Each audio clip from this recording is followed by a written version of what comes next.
नमस्कार दोस्तों। Astro clinic में आज हम लोग बात करेंगे रान्या राव, जो कि south India Kannada film industry की एक्ट्रेस भी हैं और मॉडल भी हैं। और रिसेंटली उनको बेंगलुरु एयरपोर्ट पे अरेस्ट किया गया था काफ़ी सारे गोल्ड बार्स के साथ। तो देखेंगे उनके चार्ट में ऐसा क्या है और ये भी समझने की कोशिश करेंगे कि जब ये घटना घटी तब ग्रहों की क्या स्थिति थी। दोस्तों यहाँ मैं आपको शुरू में ही बता दूँ, ये जो मैं प्रेडिक्शन नहीं कर रहा हूँ, हम बैक में जाके देख रहे हैं कि किसी इंसान की कुंडली में ऐसा क्या है जो ऐसे योग बने। दूसरा, क्योंकि हमें इनका टाइम ऑफ बर्थ नहीं पता, तो हम इसलिए चंद्र कुंडली के हिसाब से बात करेंगे। और इसीलिए हम लोग महादशा अंतरदशा की बात ना करके केवल गोचर की बात करेंगे।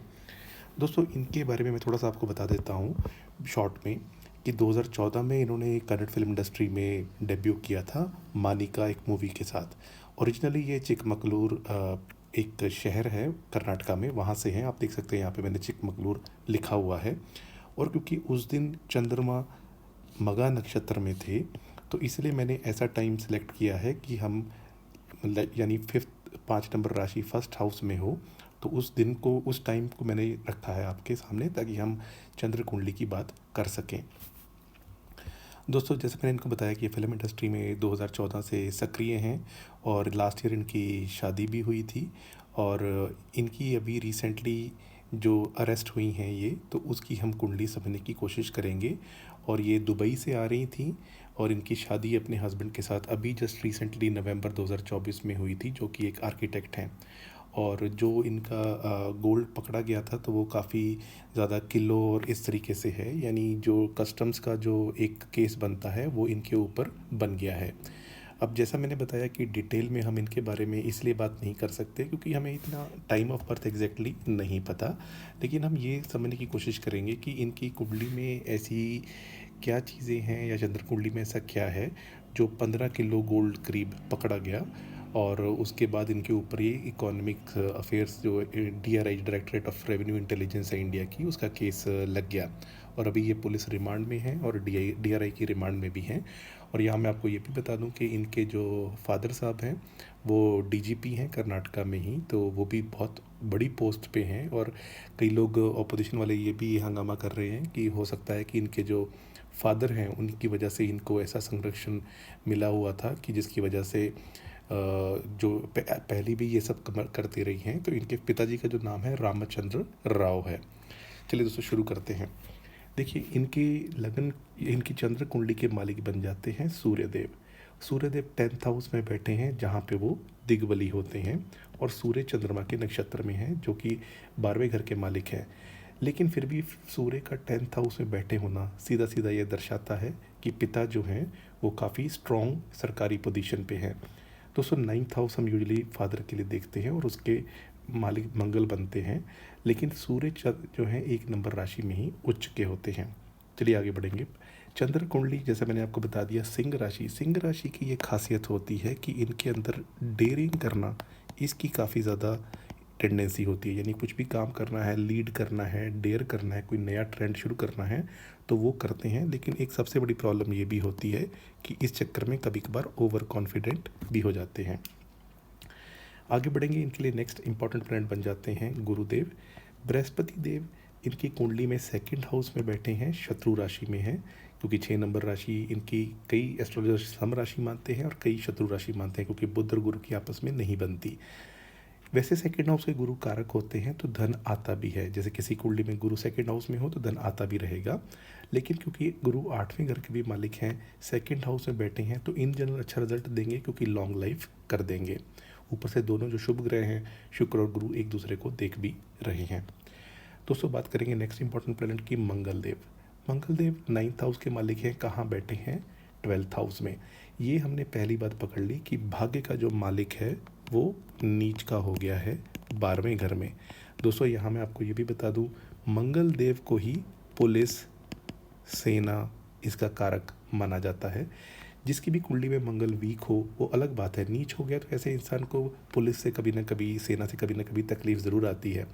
अभी आपको याद होगा मैंने अरविंद केजरीवाल जी का भी चार्ट आपके लिए मैं लेके आया था। मंगल सूर्य साथ में बैठे हुए हैं 4 नंबर राशि में। तो वहाँ मैंने ये बात कही थी कि कॉन्फ्लिक्ट विद अथॉरिटी में कोई भी हो सकता है, तो ऐसा उनके चार्ट में है। तो यहाँ पे आपने देखा कि भाग्य का मालिक नीच का हो गया और ये लॉन्ग डिस्टेंस ट्रैवल का भी घर होता है। दोस्तों बुध की बात करेंगे। बुध इस कुंडली में काफ़ी इंपॉर्टेंट होता है क्योंकि धन का मालिक है और बुध बैठा है सूर्य के साथ, तो ये एक अच्छी स्थिति बन गई क्योंकि बुध के लिए घर वैसे भी मित्र राशि है, तो बुध आदित्य राजयोग बन गया। तो धन के मामले में आप देख सकते हैं कि पैसा तो इनके पास है ही है, जैसे अभी जो पकड़ा भी गया है वो भी करोड़ों में पकड़ा गया है। शुक्र की बात करेंगे। शुक्र जो है वो इनके 8वें घर पे बैठे हैं और उच्च के हैं। 8वां घर जो होता है ये जल यात्रा, यानी कोई इंसान समुद्र या पानी के किनारे जाता है तो उसके लिए भी देखते हैं। लेकिन अगर कोई प्लेनेट उच्च का हो गया और वो भी नौकरी भाव का मालिक, तो इसका सीधा सीधा मतलब है कि वो इंसान गुप्त तरीके से पैसा कमाने की कोशिश करेगा क्योंकि 8वां घर गुप्त स्थान होता है। दोस्तों शनि की बात करें। शनि जो है ये कर्मों के फल के दाता हैं। हम जो कर्म करते हैं उस वैसा हमें रिजल्ट मिलता है।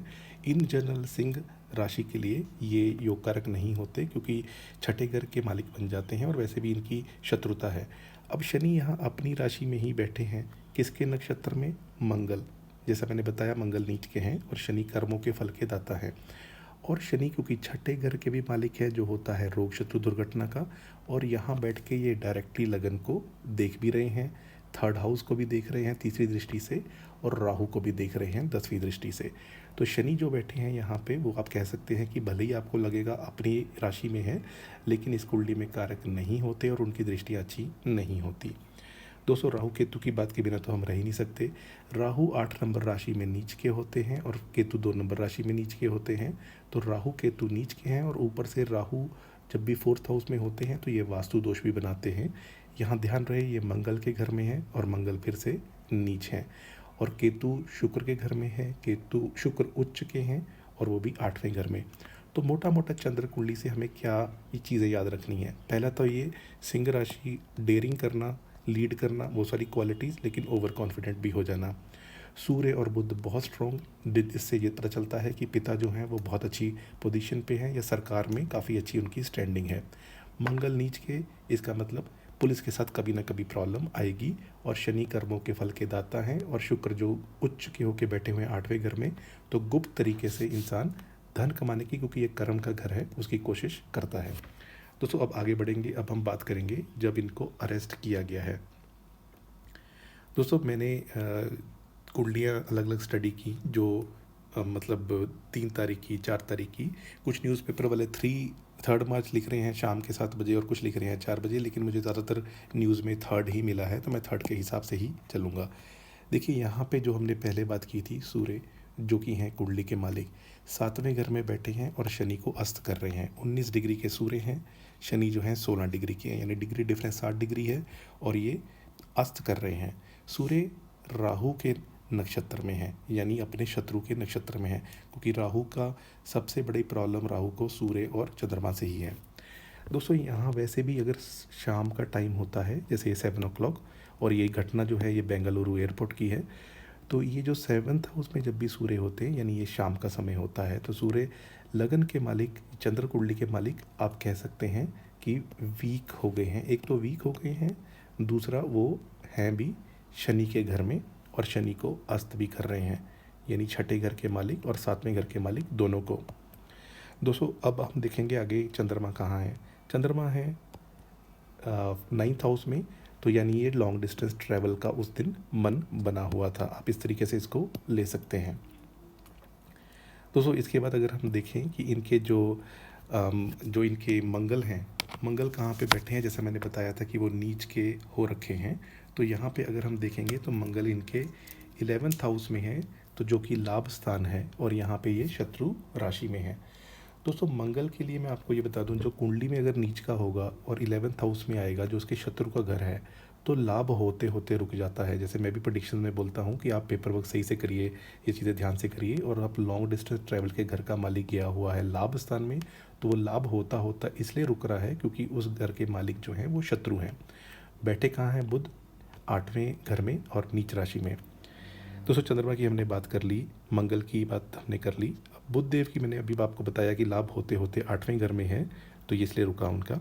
शुक्र जो है वो भी आप देख सकते हैं कि उच्च के हो रखे हैं, जो उनकी कुंडली में भी है, तो यहाँ पे हो रखे हैं, लेकिन साथ में आके बैठ गए राहु।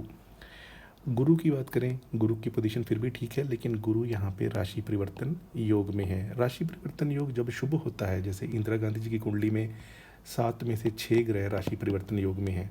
ये बहुत रेयर कुंडली होती है ऐसी। अब ये जो राशि परिवर्तन योग है, ये 10वें और 8वें का है। जब भी राशि परिवर्तन 6, 8, 12 का हो, इवन थर्ड का भी हो, वो इतना अच्छा नहीं माना जाता। वो कुछ ना कुछ लॉस को डिपिक्ट करता है।